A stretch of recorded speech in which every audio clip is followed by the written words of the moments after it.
his election as President of the Democratic Alliances of Hungarians in Romania.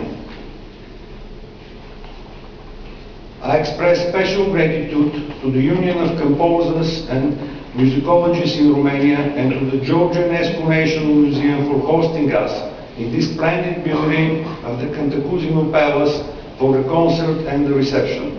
I would like to thank our sponsors, the Bulgarian companies Yanada, BVB and Vodica, for their support. I take this opportunity, Mr. State Secretary, to express our gratitude and deep appreciations for the help given by Romania to Bulgarian refugees from Libya. A few days earlier, Bulgaria did the same and helped Romanian refugees. This is just the latest example of our partnership that can be described by the proverb, a friend indeed is a friend indeed. Last but not least, I would like to thank all state institutions, mayors, district governors and citizens who have sent us to us long greetings on this special occasion. Dear guests, once again, thank you for honoring the National Day of the Republic of Bulgaria. Thank you for your consideration.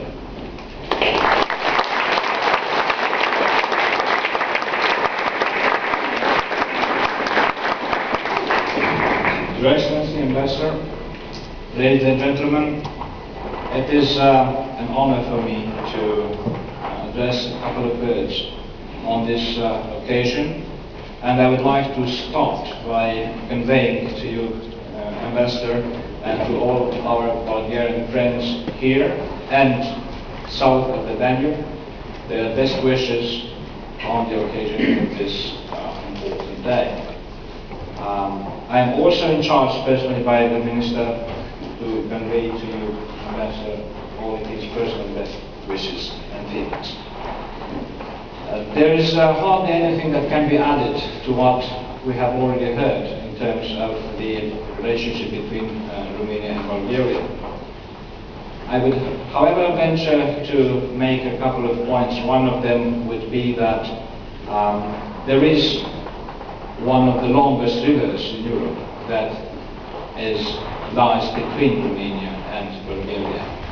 It is a matter of elementary logic that such an area would separate various spaces. But we know very well that this area is also resonance, a wall where an interface can be secured. And indeed, the Danube has turned into an interface between Romania and Bulgaria.